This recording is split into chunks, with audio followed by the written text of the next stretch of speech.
Hello everyone, this is part 8 video on past year NEET questions from the topic equilibrium. We'll start with a question that has come in the year 2002. The reaction BaO2. BaO2 is what? Barium peroxide. Barium peroxide, which will be a solid, gives rise to barium oxide solid and O2 gas. For this, what is the delta H value given? It is given as positive. In equilibrium condition, the pressure of O2 depends upon, means they are asking when we are talking about the equilibrium situation, the pressure of O2. So what does pressure of O2 indicate? It indicates the amount of O2, because pressure of gas at a given condition of temperature and of course volume of the container, pressure depends upon what? Pressure depends upon number of moles, means higher the number of moles, more will be the pressure.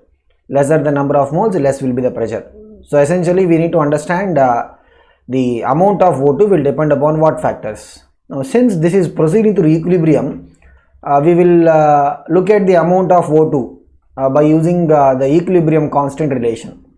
So if you look at the equilibrium constant K, right, it is going to be what? The active mass of barium oxide into active mass of O2 divided by active mass of BaO2. Active mass, if you take it as concentration, means this will be called as Kc. If you take it as partial pressure, means this will be called as Kp. So leave that aside, but if you look at barium oxide and barium peroxide, right, both are what? Solids.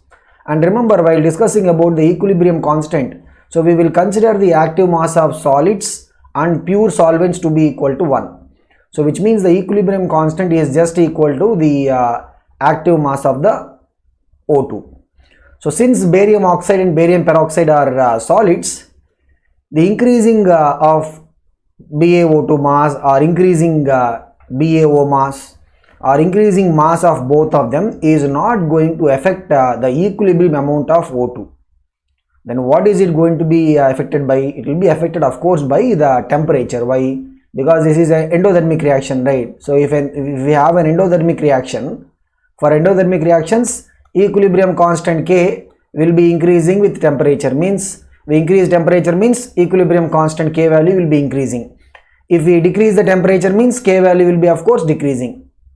So the pressure of O2 at equilibrium will depend upon increase in temperature.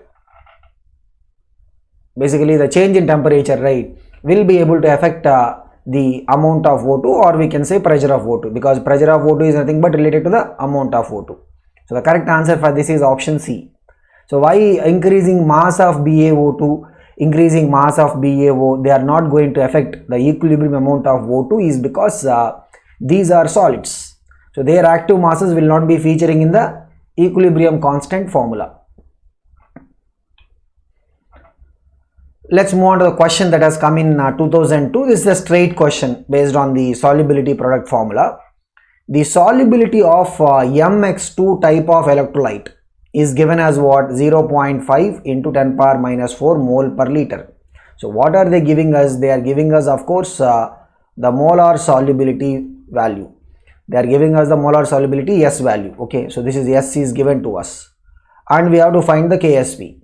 See, the relation between KSP and molar solubility will depend upon the type of salt. Say for example, we have this MX2 type of electrolyte. On dissociation, it is going to, if we take X2B halogen, right, so what is it going to give us? It will be giving us 1 M ion and 2 X minus ions.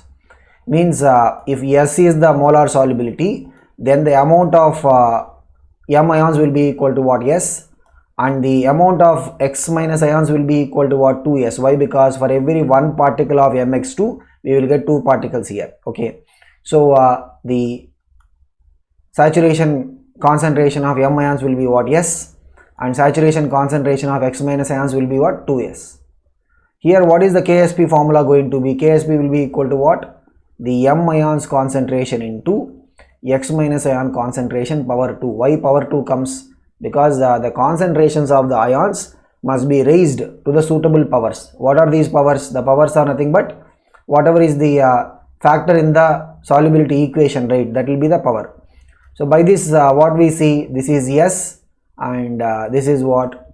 2S. X minus ion amount is 2S. 2S the square will come.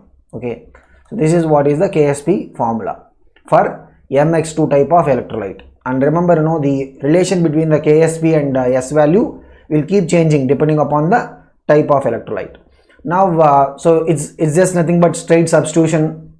So we have Ksp formula. What is the Ksp value? S into 2s the square, which means what? 2s square will be 4s square into s will be what? 4s cube. S is given to us 0.5 into 10 power minus 4 mole per liter. So what is it? Ksp is equal to 4s cube, right? So 4 into 0.5 in 10 power minus 4 the whole cube means Ksp value. So if you just look at this, right, what is 0.5 cube means? It will be 0.125. So 4 into 0.125 into 10 power minus 12, which is what? 0.5 into 10 power minus 12. We can also write it as what? 5 into 10 power minus 13. So the correct answer for this is option D. It's a straight formula question. So all that we are getting is the relation between Ksp and molar solubility. Then since molar solubility is given to us, we are just substituting the value. Next we look at a question that has come in the year 2002, which has highest pH. Now these kind of questions we have seen in a couple of other years also. They have been coming quite common. So we have to find out which of them has got the highest pH. So what are these? All of them are salts, by the way. What are the salts that are given to us? So CH3COOK. If you look at it, this is a salt of weak acid and strong base. What is the weak acid? Acetic acid is the weak acid. Potassium hydroxide is the strong base. Then we have Na2CO3. What is this? This is again a salt of weak acid. What is the acid? The acid is carbonic acid, H2CO3. It's a weak acid. And a strong base. What is the base here? Sodium hydroxide. Then we have NH4Cl. It's a salt of strong acid, HCl, with a weak base, ammonium hydroxide. Then we have NaNO3. It's a salt of strong acid, which is HNO3, and a strong base, sodium hydroxide. So strong acid, strong base salts are what? Generally neutral, because they will not undergo any hydrolysis. Strong acid, weak base, these will be what? Acidic. So here look at the question, what they are saying, highest pH means that particular solution should be more basic. The particular solution should be what? More basic. Now weak acid, strong base, both cases, both potassium acetate as well as sodium carbonate, both of them are going to be basic. Both of them are going to be basic. So now the question is, which is going to be more basic, or in other words, which will be able to produce more OH minus ions.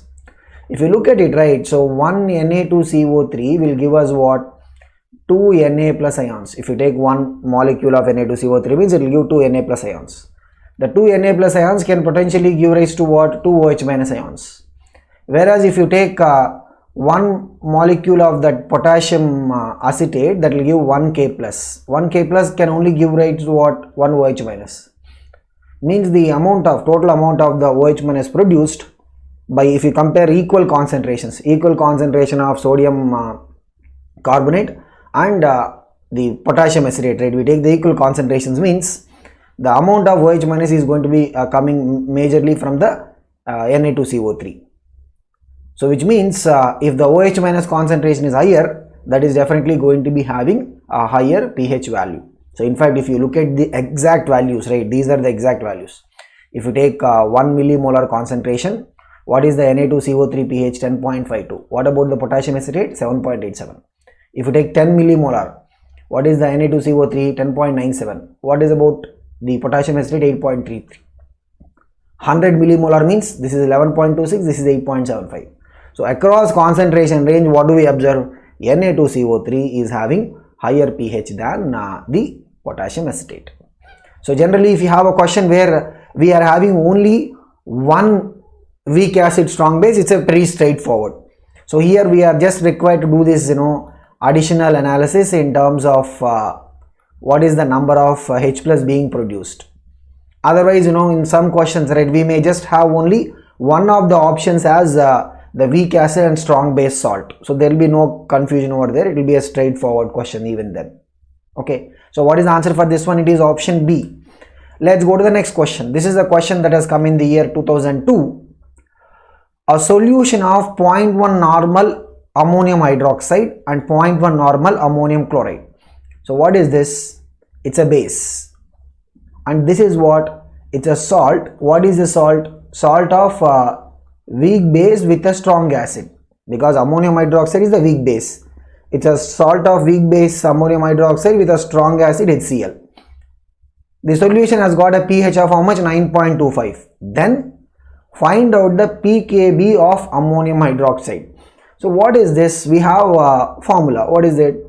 If you have the basic buffer, what is this after all? This is the basic buffer, right? What we have in our hand is a basic buffer. What is a basic buffer? A weak base plus its salt. It's salt with what? Salt of that weak base with a strong acid. That is what is the basic buffer. So for the basic buffer, right, we have a formula for the POH. We don't have a formula for pH, but we have a formula for the POH. What is POH formula? POH is equal to what? pKb plus log salt by base.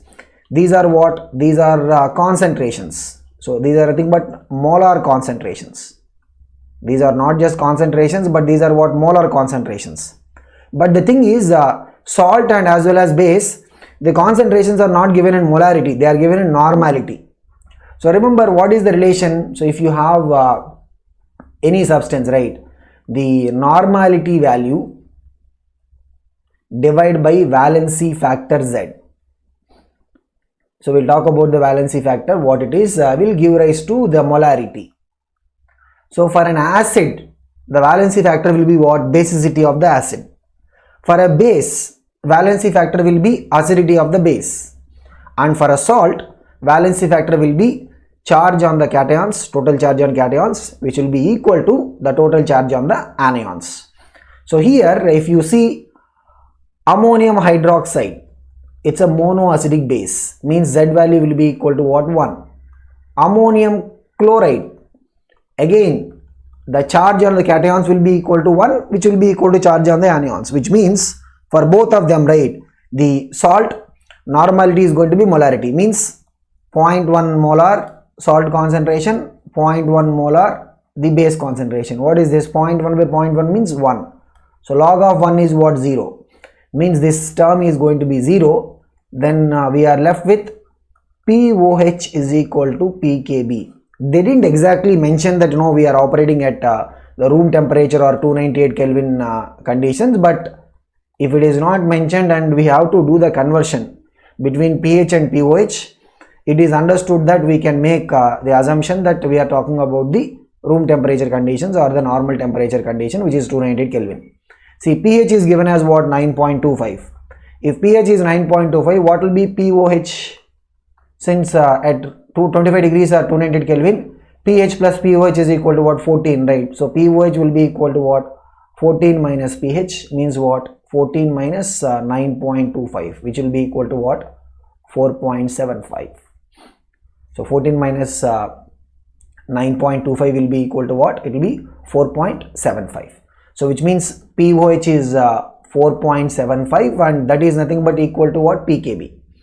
That value is nothing but equal to what? pKb. So this is about this question. It's again, I mean, we are discussing about so much concepts involved here, but otherwise if you already know the conversion between normality and molarity, if you remember this formula, then it's a straightforward question.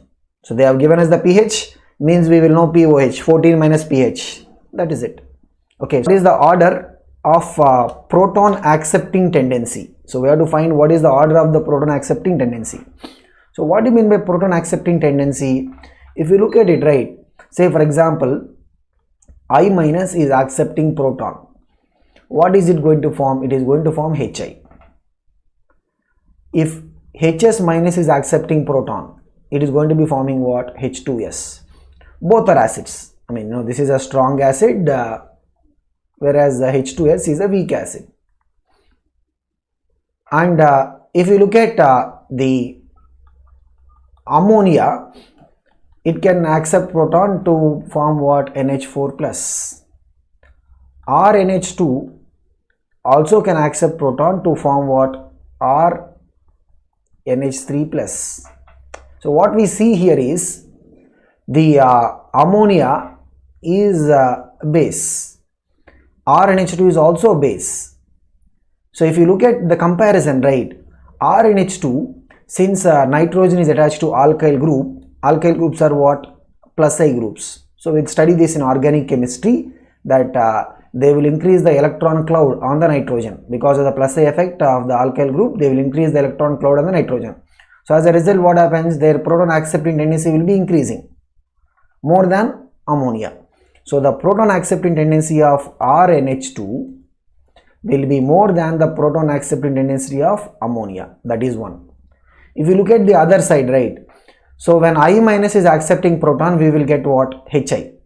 HI is a strong acid, means this HI is going to immediately dissociate, whereas HS minus on accepting proton will give us H2S, but this is a weak acid, means the proton accepting tendency of the HS minus is going to be more than the proton accepting tendency of I minus.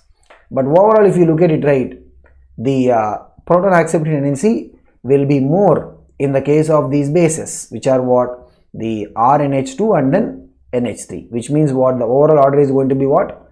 RNH2 will have a higher proton accepting tendency than NH3, which will be more than HS minus, and that will be more than I minus. So the correct order is option C. RNH2 will be able to accept the protons more easily than ammonia, than HS minus, than I minus. So this we can also explain it in terms of the conjugate acid base pair. So if you have the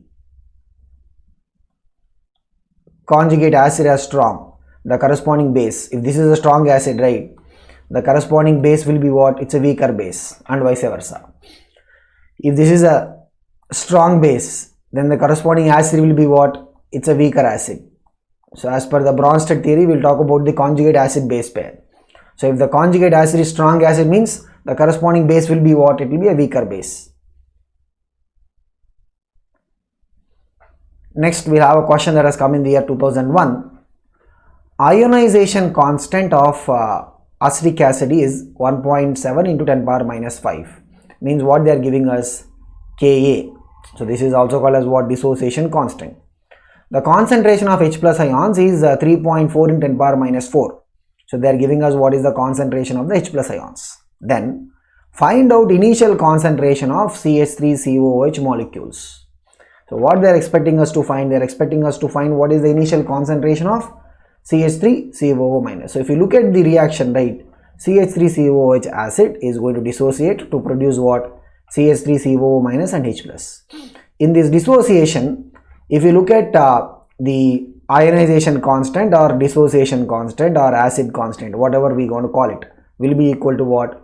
The product of the ions concentrations divided by the acid concentration. Since one molecule of the acid is going to give us one molecule of acetate ion and one molecule of one H plus, what we will be having is whatever is the concentration of acetate ion will be equal to the concentration of H plus, which means this value will be equal to what? This. And here the H plus ion concentration is given as what? 3.4 in 10 power minus 4. Means we can take the acetate ion concentration also equal to what? 3.4 in 10 power minus 4. So if you look at the relation, right, K ionization is given to us. So we are looking for this value, right? So what is this? The CH3COOH acid concentration will be equal to what? It will be equal to the CH3COO minus into H plus divided by K ionization. So 3.4 into 10 power minus 4 into 3.4 10 power minus 4 divided by 1.7 into 10 power minus 5. So if you complete the simplification, we will get the value as what? Because this is 1.71s, 1.72s. So totally it is what? 6.8 into 10 power minus 3. So this is the acid concentration. And we will see this is actually the acid concentration at equilibrium. There is acid concentration at the equilibrium. But what they are asking, the initial concentration of CH3COOH molecules. But since this is an dissociation of an weak acid, right, the concentration of the acid is not going to be changing much. So we will not have a significant change in the concentration. So we are getting, in the formula we are getting what? The concentration of the acid at equilibrium. But this will be almost comparable to what? The concentration in the original stage, because the concentration of the acid will not be changing by that much value. So approximately what will be the original concentration also? Original concentration also will be 6.8 in 10 power minus 3. So normally if you look at the acid dissociation, right, what we will say? So we will say if you have an acid CS3COH, it is dissociating to give us what?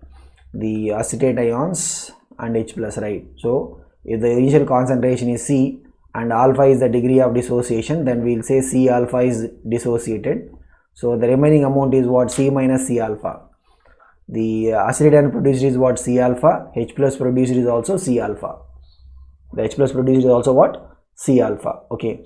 Now from here, when we look at it, right, the Ka value will be equal to what? C alpha square by 1 minus alpha. So under the conditions of weak electrolyte, weak acid, so denominator alpha can be neglected. That's where we will get the Ostwald's dilution law concept. Alpha is equal to root of Ka by C. And under these conditions, right, since alpha will be very small, the equilibrium concentration of the acid will be almost close to what? The original concentration of the acid. Next we have another question based on the solubility product. Solubility of M2S type of salt is what? 3.5 in 10 power minus 6. Then find out the solubility product. So what do we need to find? We need to find the solubility product. So if you have the reaction, right, or the solubility equation, what is solubility equation? M2S is going to give us 2 M plus ions and 1 sulfide ion. So if S is the molar solubility, so if S is the molar solubility, right, then what we are going to be having is the molar solubility value is what? 3.5 in 10 power minus 6. What will be KSP formula? KSP formula will be M ions power 2, why power 2? Because the factor here is 2 into sulfide ions. What is M ions concentration? So if you look at the solubility equation, right, M2S gives rise to what? 2 M plus ions and sulfide ions. If S is the solubility, because every one particle gives how many particles of M? 2 particles. Means the concentration of this will be what? 2S. Every one particle gives one particle of sulfide ion. Means the concentration of the sulfide ions is what? S. S is the molar solubility. So KSP formula is what? M ions concentration power 2, which is what? 2S power 2 into the sulfide ion concentrations S. So 2S square means what? This is 4S square into S is what? 4S cube. So 4 into S is what? 3.5 into 10 power minus 6 cube will come. So if you simplify this, means what you are going to have? 4 into 3.5 into 3.5 into 3.5 cube is there basically into 10 power minus 18. So if we simplify this, what we are getting? We are getting approximately 1.7 into 10 to the power of minus 16. It's again no straight question, so we are not doing much. Just know for this M2S type of salt, we are first getting what is the relation between the KSP value and molar solubility. After that, we are just going for the substitution and then simplification. So correct answer is option B. Next we have a theoretical question on the dissociation of acid. The correlation between dissociation constants of a dibasic acid. See here the terms will have their usual meaning. So Ka1 means what? The dissociation constant for the first step of dissociation. Ka2 means the dissociation constant for the second step of dissociation. Like if you take an acid, dibasic acid, H2SO4. First step of dissociation means what? It gives H plus and HSO4 minus. For this we will say it as what? Ka1. Second step of dissociation means what?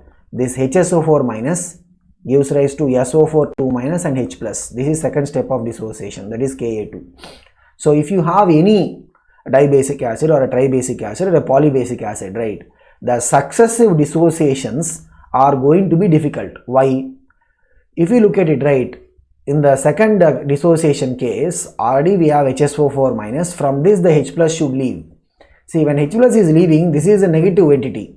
This will try to pull back the electrostatic interactions or charge interactions, right, will try to pull back the H plus. Means any successive dissociation step So if you have a dibasic, we'll talk only about two steps. The first step and second step. Tribasic means three steps. Polybasic means we can have many steps. Every successive dissociation step is going to be difficult. So difficult is a general word to use, but how do we quantify it? We'll quantify it in terms of the equilibrium constants. So if you have, say for example, a dibasic acid, right, then definitely the Ka1 value will be more than the Ka2. That is how we will indicate that the feasibility of the first step will be definitely more than the extent of happening of the first step will be more than the extent of happening of the second step. If you have a tribasic acid, right, then what will be the relation we will be having? For the tribasic acid, we will be talking about Ka1, Ka2 and Ka3. Polybasic means we will talk about Ka1, Ka2, Ka3, Ka4 and so on. So here what is the relation between them? Ka1 will be more than Ka2. Next we have another question, theoretical question based on the equilibrium phenomena. This has come in the year 2000. For any reversible reaction, if we increase the concentration of the reactants, for any reversible reaction, if we increase the concentration of the reactants, then effect on equilibrium constant is. So we have to comment on what is the effect of increase in the concentration of the reactants. If you look at any reaction, right, what do we say? We'll express it like this: reactants giving rise to products. And the relation between the reactant and products will be expressed by using a constant. This constant is called as what? Equilibrium constant. So equilibrium constant will be expressed as what? The product concentrations raised to the suitable powers divided by the reactant concentrations raised to the suitable powers, okay, at equilibrium stage. So this is what we will be calling as Kc. If we talk in terms of pressure, we will call it as what? Kp. But that is not the point here. So here what they are doing, we increase the concentration of the reactants. So adding a reactant, what do we say? Adding a reactant will make the reaction to proceed forward direction. This is, as per the Le-Chatelier principles. This is as per the Le-Chatelier principles. So adding a reactant will make the reaction to proceed forward. But here they are not asking that. They are asking us what? The effect of this on the equilibrium constant. What is going to be the effect of this on the equilibrium constant? There will be no effect. Why? The equilibrium constant will depend upon what is the nature of the reactants and products, and of course temperature. Then stoichiometry. So these are the factors on which the equilibrium constant will depend upon. It depends upon what is the nature of the reactants and products. It depends upon the temperature, because we see that for endothermic reactions, okay, so K value will be increasing with temperature. Exothermic means that will be different relation. K value, if you increase temperature, means K value will be what? Decreasing. We'll have a reverse reaction, okay. But yeah, the idea is what? The equilibrium constant will depend upon temperature, it depends upon the nature of the reactant and the products, and it depends upon the stoichiometry.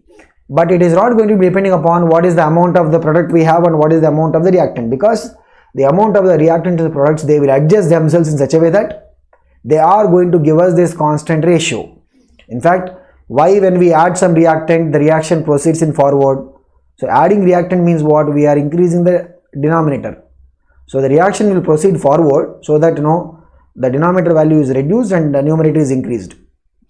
So that there will be an adjustment of the value such that the equilibrium constant is always maintained what? Constant. So what is the answer for this? It is going to be remaining unchanged. So equilibrium constant depends upon what factors? It depends upon nature of the reactants and products, it depends upon the stoichiometry, and it depends upon the temperature. Next we have an interesting question. This is a question based on common ion effect in case of the autoprotolysis of water. So we see a lot of these questions, but when we work it out, right, we will be able to understand what is the difference between this question and the others. This is a question that has come in the year 2006. The hydrogen ion concentration of a 10 to the power of minus 8 molar HCl aqueous solution at 298 Kelvin means we are talking about the normal temperature conditions of 298 Kelvin, where Kw for the water is what, 10 power minus 14. We have a HCl solution. HCl of course will undergo complete dissociation to give us what, H plus and Cl minus. But what is the concentration of HCl? 10 power minus 8 molar. Means if you have 10 power minus 8 molar HCl, means what is the H plus ion going to come from this 10 power minus 8 molar? So if you see this value, right, this is comparable to the H plus coming from the normal water dissociation. If you take pure water, right, what is the amount of H plus in this? It will be 10 power minus 7, which will be of course equal to OH minus value. So we will see that these two are what, comparable. These two are essentially what, comparable. Now in this case what we have to do is, yes, we have a strong acid, but the amount that is coming, H plus amount that is coming is not, it is not very high. It's not very high. Then we have to also look at the H plus coming from the water autoprotolysis. So autoprotolysis means what? It is going to give us H plus and OH minus. The water autoprotolysis is going to give us what? H plus and OH minus. Generally, the value will be what? If you take the neutral water, means this will be 10 power minus 7, this will be 10 power minus 7 if you take neutral. But here already we have H plus contributed by the HCl. So what happens is, because of the common ion effect, the equilibrium will be pushed backwards. Means what we will say is, let's say it is pushed backwards, means this concentration is going to be reducing, this concentration also will be reduced by the same amount. We will say, let us say these are reduced by a factor x. Means we will put the concentration of H plus is what, x into 10 power minus 7. OH minus is what, again x into 10 power minus 7. Okay. So here our understanding is that the value of x is what, less than 1. The value of x is going to be what, less than 1. So that now the H plus concentration will be less than its neutral state value, and OH minus also will be what, less than its neutral state value. We are talking about the H plus and OH minus coming from just the dissociation of water. But if you look at what is the overall H plus, what is the overall H plus? X into 10 power minus 7 plus 10 power minus 8. So we can write it as what, x into 10 power minus 7 plus 0.1 into 10 power minus 7, which is x plus 0.1 into 10 power minus 7. This is the H plus overall. OH minus is what? OH minus, there is no common ion effect here, so it will be what, x into 10 power minus 7. Now the total H plus concentration into the OH minus concentration will be equal to what? The kW for water, which is 10 power minus 14. Means x plus 0.1 into 10 power minus 7 into x into 10 power minus 7 is equal to 10 power minus 14. So 10 power minus 14 is cancelled, which means what, x square plus 0.1 into x is equal to 1. X square plus 0.1 into x minus 1 is equal to 0. This is a quadratic. This is a quadratic equation. If you solve for the value of x by using the determinant formula, right? What is the determinant formula? The discriminant method. So minus b plus r minus root of b square minus 4ac by 2a.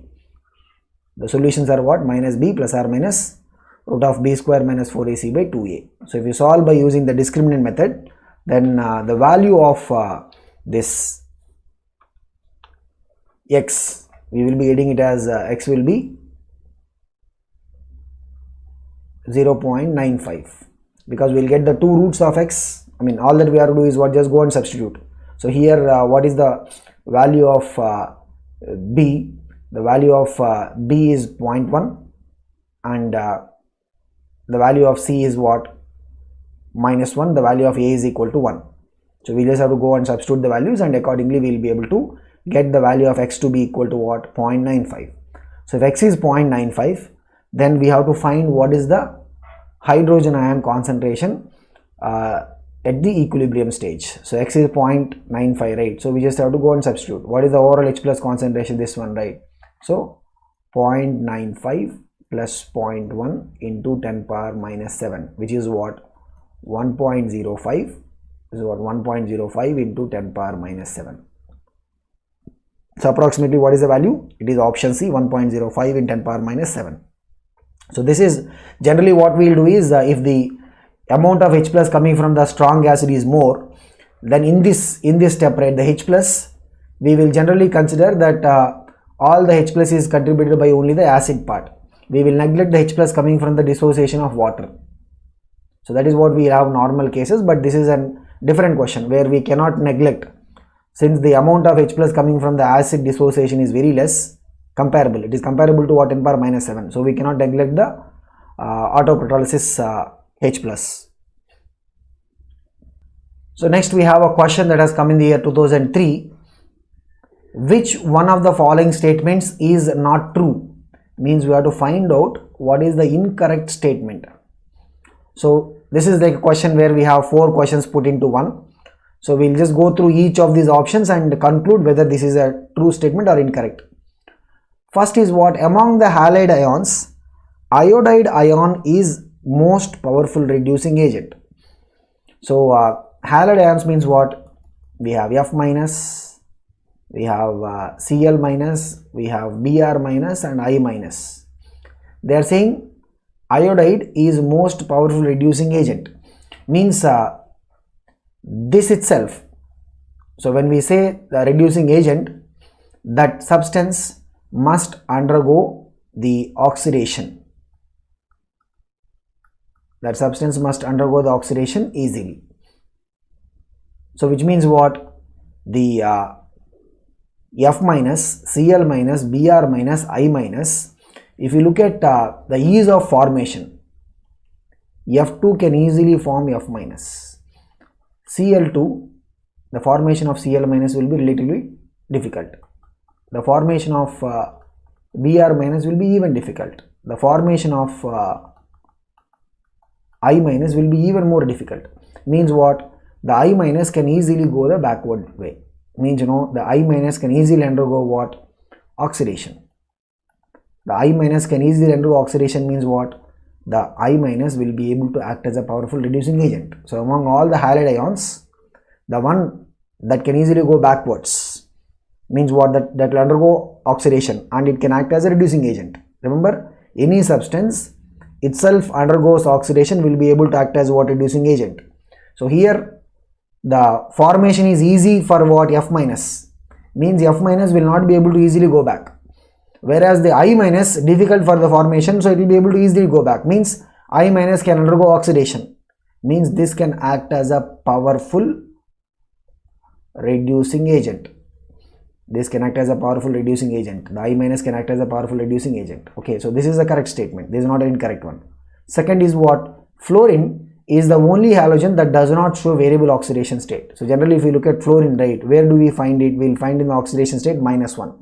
Of course, in F2 molecule it will be what? 0. But otherwise in normally compounds of fluorine, because fluorine is the element with highest electronegativity. What is the oxidation number of fluorine? It will be -1.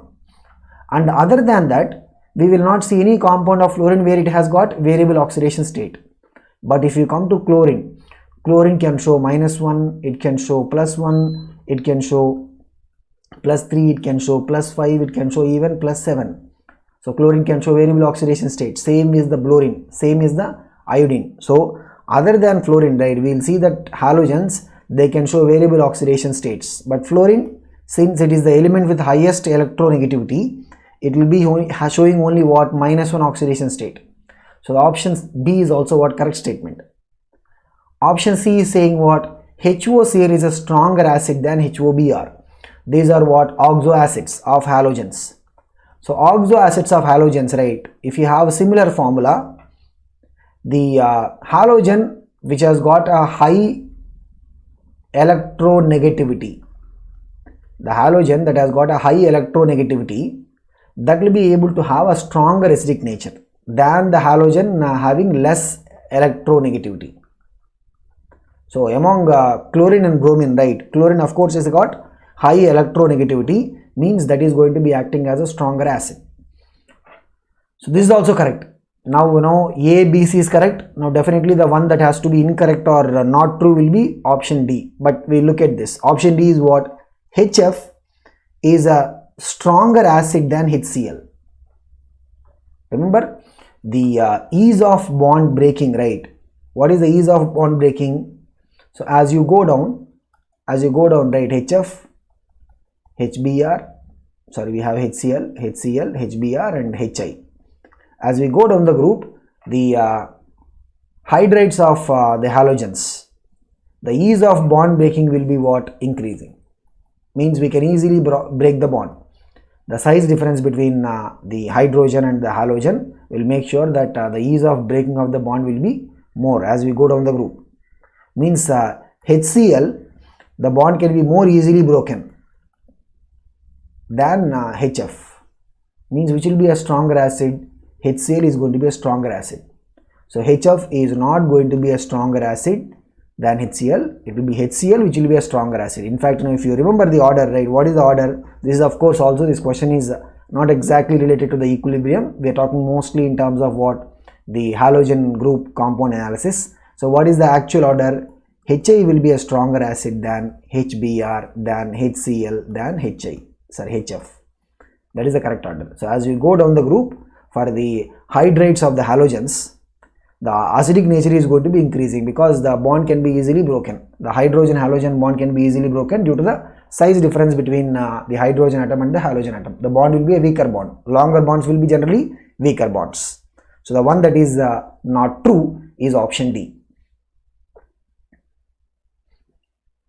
Next we have another question on solubility product, but this has got the common ion effect.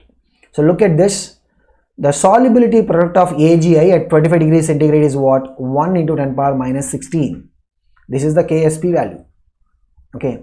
The solubility of AgI in 10 power minus 4 normal Ki at the same temperature is, means they are giving us Ki concentration as what? 10 power minus 4 normal. So already we discussed about it. If you have normality being given, we can convert this into what? Molarity. So normality divided by the valency factor. So for the potassium iodide, charge on the cation is what? 1, charge on the anion is what? 1. So valency factor will be what? 1. So we'll divide by 1 means that will be the molarity. So what is the molarity? 10 power minus 14.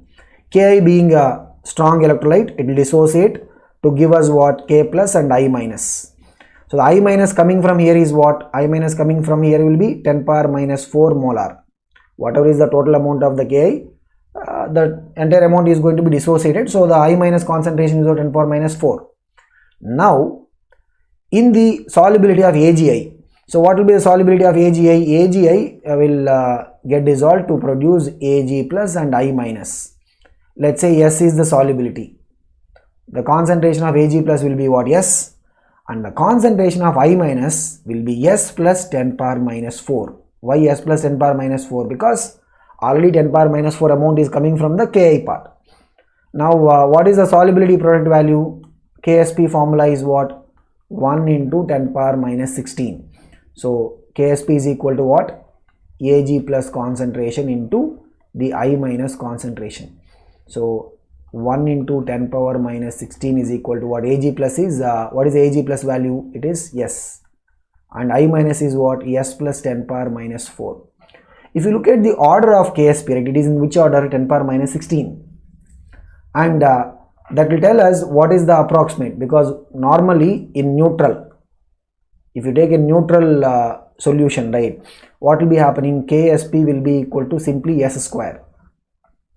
Neutral solution means there is no I minus coming from the Ki part. It is just going to be what? AgI that is getting dissolved. So Ksp will be equal to S square.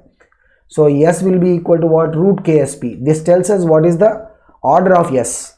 So root of 10 power minus 16 means what? 10 power minus 8. That is the normal order of S value in neutral water. If you dissolve this in Ki solution means definitely the S value will be what? Reduced. That is the effect of common ion. Solubility of sparingly soluble salts will be all reduced.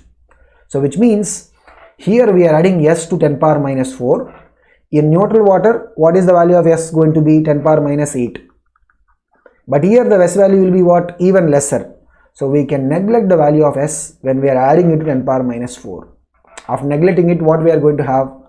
1 into 10 power minus 16, that is the LHS is equal to S into 10 power minus 4. In the S plus 10 power minus 4, we are neglecting S value because this will be small order. So which means what? S will be 1 into 10 power minus 16 divided by 1 into 10 power minus 4, which is 10 to the power of minus 12. So what is the value of S? It is option B, 1 into 10 power minus 12. So it's a Pretty straight question. We have already seen couple of models like this in some of the other previous years also.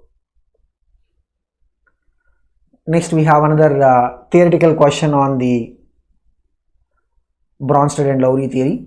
It's about the idea of conjugate acid and conjugate base. So this is a question that has come in the year 2000. Conjugate acid of NH2 minus is. So for any substance, right? So what is the substance given to us here? NH2 minus. We want to find the conjugate acid means add H plus. So adding H plus will give us what? The conjugate acid. So what is it going to give us? NH2 minus. Adding H plus means what? Minus and plus, overall charge is what? Neutral. And totally it will be what? NH3. So this is the conjugate acid. So for any substance, we want to find the conjugate acid means we have to add H plus. And vice versa, if you want to find conjugate base, if for any substance we need to find conjugate base. How do you find conjugate base? From that substance, remove H plus. From the substance, remove H plus, we will be able to get the conjugate base. So this is how we can find the conjugate acid and conjugate bases for a given substance. Okay. So the correct answer is option D, which is ammonia. So this is about the part 8, and we will see in the next part video.